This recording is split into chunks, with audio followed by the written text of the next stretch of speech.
Okey kak, bagi saya buah campur pula. Buah campur yang RM10. Betul? Yang special. Jambu, pelam, pengkuang, amra, nanas, apple. Okey. Kata musim buah lain-lain kami akan campur samalah. Buah kampung Macam macam ni tu lah. ada buah apa je?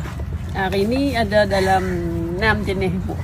Okey. Ya, ada apple, nanas, Alright. lepas itu limau kasturi.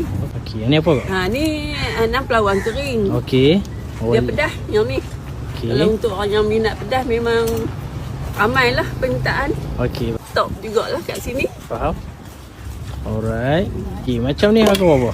Yang ni kami cas RM10 sahaja. RM10 je no? Ya. Okey. Dia ikut pelanggan. Sebenarnya ada 12 jenis temperature. Okey.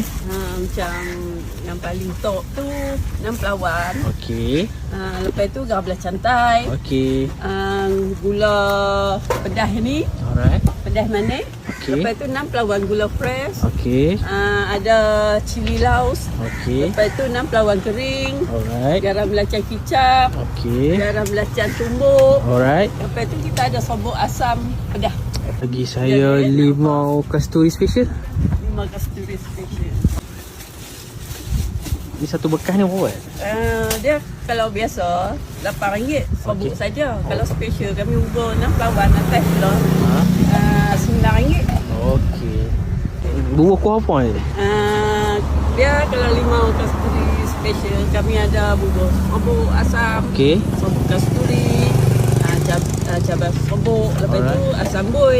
Nak pedas ke tak pedas? Boleh? Dah. Pedas boleh nak? Alright. Okey. Okey, cabai kering ya. Ya. Yang ni Asam boy. asam boy. Dah.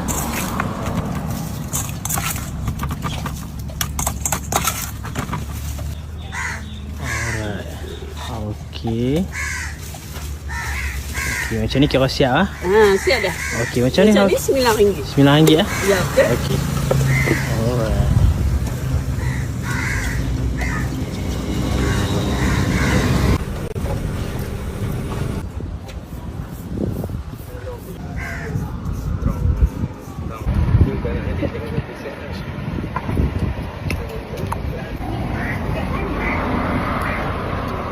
Kami buka pukul 1 ni. Okey.